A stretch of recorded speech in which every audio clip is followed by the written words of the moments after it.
curse God and die. But he said unto her, Thou speakest as one of the foolish women speaketh. What?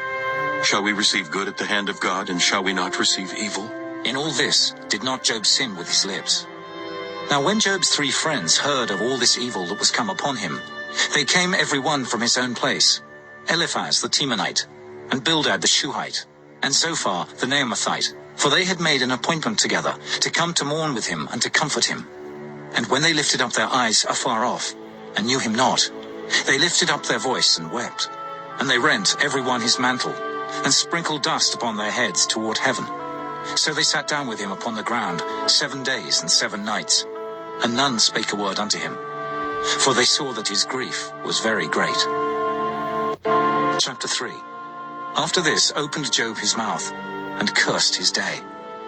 And Job spake and said, Let the day perish wherein I was born, and the night in which it was said, There is a man-child conceived. Let that day be darkness. Let not God regard it from above, neither let the light shine upon it. Let darkness and the shadow of death stain it. Let a cloud dwell upon it. Let the blackness of the day terrify it. As for that night, let darkness seize upon it. Let it not be joined unto the days of the year. Let it not come into the number of the months. Lo, let that night be solitary. Let no joyful voice come therein. Let them curse it that curse the day, who are ready to raise up their mourning. Let the stars of the twilight thereof be dark. Let it look for light, but have none. Neither let it see the dawning of the day. Because it shut not up the doors of my mother's womb, nor hid sorrow from mine eyes. Why died I not from the womb? Why did I not give up the ghost when I came out of the belly? Why did the knees prevent me? Or why the breasts that I should suck? For now should I have lain still and been quiet. I should have slept. Then had I been at rest, with kings and counselors of the earth which built desolate places for themselves, or with princes that had gold who filled their houses with silver, or as an hidden, untimely birth I had not been. As infants which never saw light, there the wicked cease from troubling, and there the weary be at rest. There the prisoners rest together. They hear not the voice of the oppressor. The small and great are there, and the servant is free from his master. Wherefore is light given to him that is in misery, and life unto the bitter in soul, which long for death, but it cometh not, and dig for it more than 4 hid treasures, which rejoice exceedingly, and are glad when they can find the grave. Why is light given to a man whose way is hid, and whom God hath hedged in? For my sighing cometh before I eat, and my roarings are poured out like the waters. For the thing which I greatly feared is come upon me, and that which I was afraid of is come unto me. I was not in safety, neither had I rest, neither was I quiet. Yet trouble came. Chapter 4. Then Eliphaz the Temanite answered and said, If we essay to commune with thee, wilt thou be grieved? But who can withhold himself from speaking? Behold, thou hast instructed many, and thou hast strengthened the weak hands. Thy words have upholden him that was falling, and thou hast strengthened the feeble knees. But now it is come upon thee, and thou faintest. It toucheth thee, and thou art troubled. Is not this thy fear, thy confidence, thy hope, and the uprightness of thy ways? Remember, I pray thee, who ever perished being innocent, or where were the righteous cut off? Even as I have seen, they that plow iniquity and sow wickedness reap the same. By the blast of God they perish, and by the breath of his nostrils are they consumed. The roaring of the lion, and the voice of the fierce lion, and the teeth of the young lions are broken. The old lion perisheth for lack of prey, and the stout lion's whelps are scattered abroad. Now a thing was secretly brought to me, and mine ear received a little thereof. In thoughts from the visions of the night, when deep sleep falleth on men, fear came upon me, and trembling which made all my bones to shake. Then a spirit passed before my face, the hair of my flesh stood up. It stood still, but I could not discern the form thereof. An image was before mine eyes. There was silence, and I heard a voice saying, Shall mortal man be more just than God? Shall a man be more pure than his Maker? Behold, he put no trust in his servants, and his angels he charged with folly.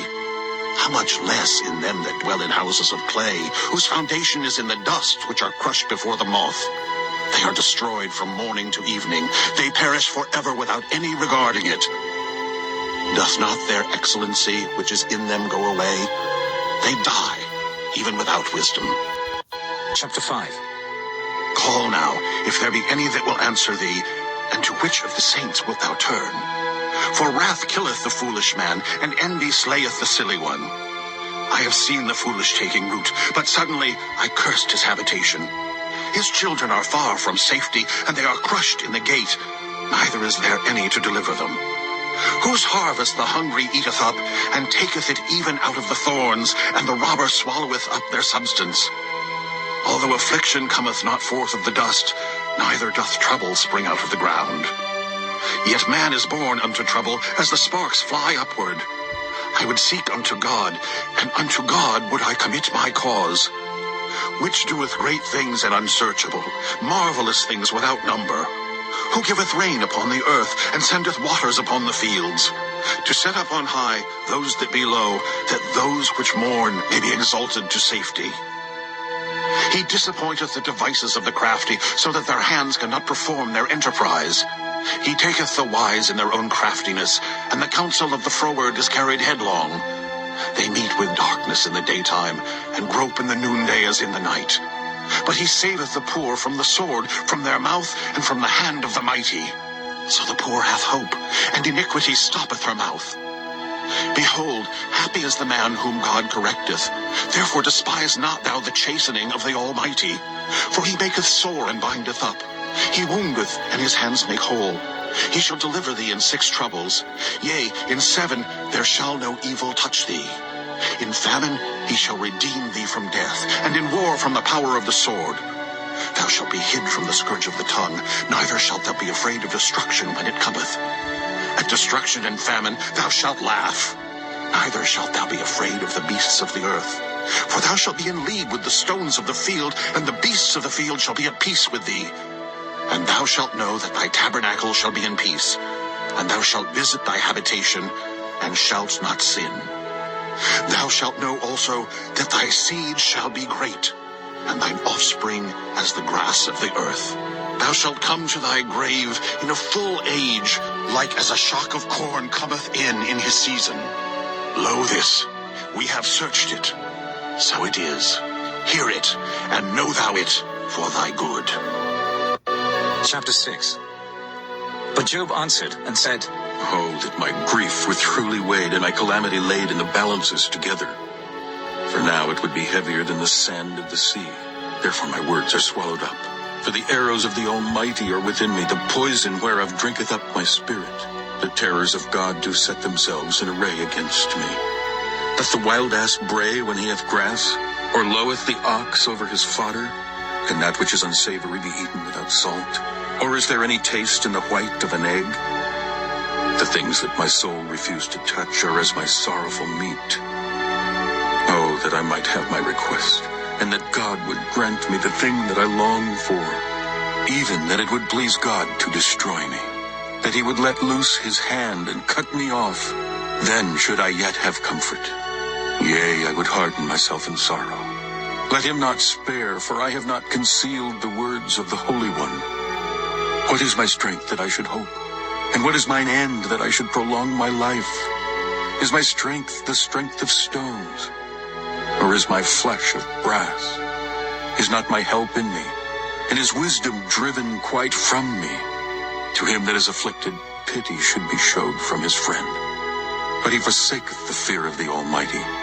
My brethren have dealt deceitfully as a brook, and as the stream of brooks they pass away, which are blackish by reason of the ice, and wherein the snow is hid. What time they wax warm, they vanish. When it is hot, they are consumed out of their place. The paths of their way are turned aside. They go to nothing and perish. The troops of Tema looked. The companies of Sheba waited for them.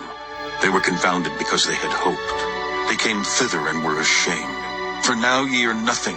Ye see my casting down and are afraid. Did I say, bring unto me, or give a reward for me of your substance? or deliver me from the enemy's hand, or redeem me from the hand of the mighty? Teach me, and I will hold my tongue. Then cause me to understand wherein I have erred. How forcible are right words, but what doth your arguing reprove? Do ye imagine to reprove words and the speeches of one that is desperate, which are as wind? Yea, ye overwhelm the fatherless, and ye dig a pit for your friend. Now therefore be content. Look upon me, for it is evident unto you if I lie. Return, I pray you. Let it not be iniquity. Yea, return again. My righteousness is in it. Is there iniquity in my tongue? Cannot my taste discern perverse things? Chapter 7.